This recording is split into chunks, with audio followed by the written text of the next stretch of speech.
تاریخ اسلام میں بہت کم ایسے فاتح اور حکمران گزرے ہیں جن کو مسلمانوں کے ساتھ ساتھ غیر مسلم بھی عزت کی نگاہوں سے دیکھتے ہیں۔ ایسے ہی مسلمانوں میں سلطان صلاح الدین ایوبی رحمۃ اللہ تعالی علیہ ایک ایسا نام ہے کہ ان کی بہادری، رحم دلی اور دانش مندی کی مثال دشمنان اسلام بھی دیا کرتے ہیں۔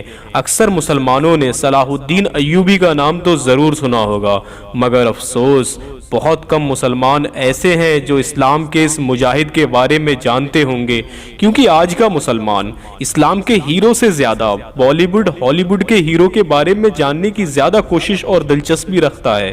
تو دوستو، اگر آپ چاہتے ہو صلاح الدین ایوبی جیسے مسلم حکمران کا اتہاس آپ کو معلوم ہو تو اس ویڈیو کو آخر تک ضرور دیکھیں۔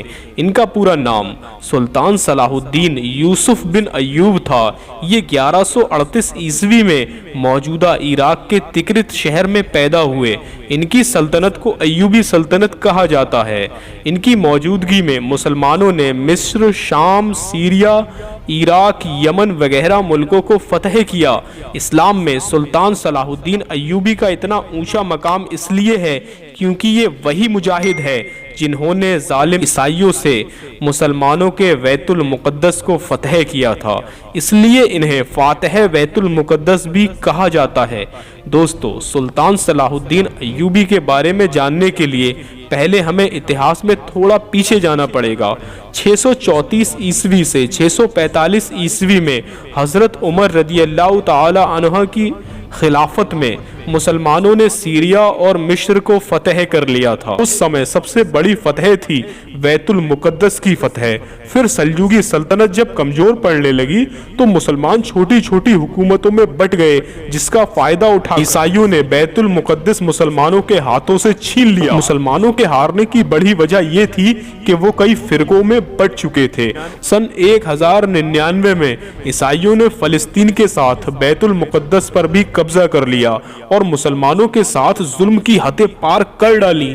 یہاں ظالم عیسائی فوجیوں نے مسلمانی عورتوں اور بچوں سہت 70,000 مسلمانوں کو شہید کر دیا۔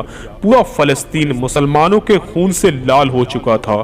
جب فلسطین پر عیسائیوں کا قبضہ ہو گیا تو پوری اسلامی دنیا میں دکھوں کا پہاڑ ٹوٹ پڑا، کیونکہ فلسطین اسلامی دنیا کا دل ہے۔ بیت المقدس مسلمانوں کا قبلہ اول ہے۔ پھر الگ الگ وقت پر کئی مسلم حکمرانوں نے بیت المقدس کو آزاد کرانے کی کئی کوششیں کی، مگر وہ کامیاب نہ ہو سکے۔ نور الدین جنگی وہ حکمران تھے جنہوں نے بیت المقدس کو فتح کرنے کا بیڑا اٹھایا۔ انہوں نے ایک ممبر بھی بنایا۔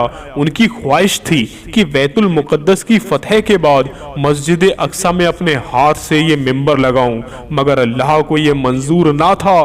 فاتح بیت المقدس سے پہلے ہی ان کا انتقال ہو گیا۔ صلاح الدین ایوبی نور الدین جنگی کی فوج میں ایک فوجی تھے۔ مصر کو جس فوج نے فتح کیا تھا اس میں صلاح الدین ایوبی بھی موجود تھے، اور اس فوج کی کمان شیر کوہ کے ہاتھ میں تھی جو کہ صلاح الدین ایوبی کے چاچا تھے۔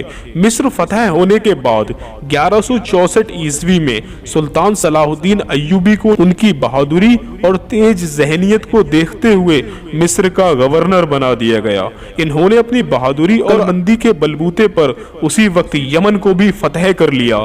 نور الدین جنگی کا جب انتقال ہوا تو ان کا کوئی لائق اترادھیکاری نہ تھا، اس لیے انہوں نے اپنی پوری سلطنت پر صلاح الدین ایوبی کو قابض کر دیا، اور اس وقت صلاح الدین ایوبی کی عمر محض 21 سے 22 سال ہی تھی۔ اس عمر سے آپ اندازہ لگا سکتے ہیں کہ صلاح الدین ایوبی کس قدر بہترین اور بہادر حکمرانی کے مالک تھے۔ سلطان صلاح الدین ایوبی نے بیت المقدس کو فتح کرنے کو اپنی زندگی کا مقصد بنا لیا تھا۔ ان کے دل و دماغ میں اسلام کا جذبہ بھرا پڑا تھا۔ اسلام کے لیے کچھ کر گزرنے کا انہوں نے ٹھان لیا تھا، اور پھر خدا نے مصر کے حکمران کے طور پر پاور بھی دے دی۔ سلطان صلاح الدین ایوبی جب مصر پہنچے تو انہوں نے دیکھا کہ عیسائیوں نے مصر کو برباد کر کے رکھ دیا ہے۔ یہاں کے لوگ شراب میں بالکل دھت رہتے، چناکاری عام ہو چکی۔ اس وقت حکومت میں کچھ مسلمان ایسے بھی تھے جو عیسائیوں کے ایجنٹ تھے۔ صلاح الدین ایوبی کو ان دونوں ہی مشکلوں سے لڑنا تھا۔ پہلا تو شراب اور زناکاری ملک سے ختم کرنا جو کہ اتنا آسان نہ تھا، اور دوسرا ان غدار مسلمانوں کو ڈھونڈ نکالنا جو عیسائیوں کے ایجنٹ بن چکے تھے، اور ان کو بیت المقدس کو فتح کرنے کے لیے صلیبیوں سے بھی جنگ جاری رکھنی تھی۔ جب صلاح الدین ایوبی مصر میں داخل ہوئے تو وہاں سب سے بڑا کمانڈر جس کا نام نازی تھا ان کو دیکھ کر مسکراتا ہے، جو کہ عیسائیوں کا سب سے بڑا ایجنٹ تھا جو عیسائیوں کے لیے کام کرتا تھا۔ تو اس نے جب دیکھا کہ 20-21 سال کا جوان اسلام کو پھیلاتے ہوئے بیت المقدس کو فتح کرنے کی باتیں کر رہا ہے، تو اس نازی نے ہنس کر کہا، ارے یہ تو بچہ ہے، ہم اس بچے کو پال لیں گے۔ لیکن بہت جلد پتہ چل گیا کہ یہ بچہ نہیں، یہ ناکو چنے چبا دینے والا یودھا ہے۔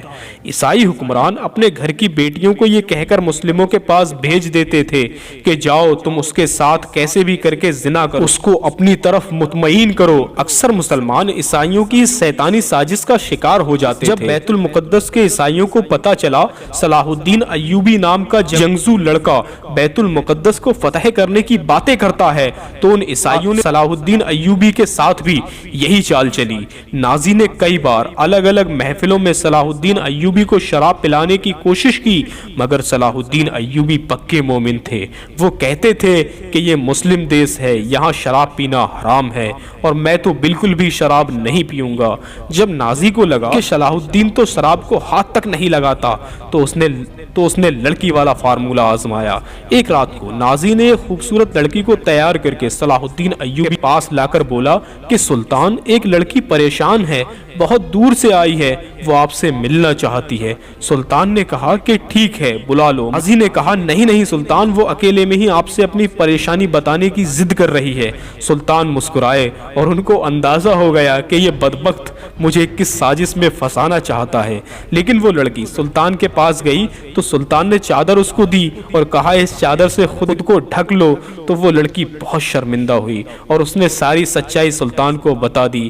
یہ کردار تھا سلطان صلاح الدین ایوبی کا کہ اس لڑکی کو ہاتھ لگانا تو دور کی بات، اس کو غلط نگاہ سے تک نہ دیکھا، اور آج ایک ہم ہیں جو بد نگاہی میں لگے رہتے ہیں۔ تو اس طرح سلطان صلاح الدین ایوبی نے عیسائیوں کی نیچ حرکتوں اور مسلم ایجنٹوں سے نپٹتے ہوئے ایک دن ہزاروں عیسائیوں کو قتل کرتے ہوئے بیت المقدس پر اسلام کا پرچم لہرا دیا اور مشیعی حکومت کا صفایا کر دیا۔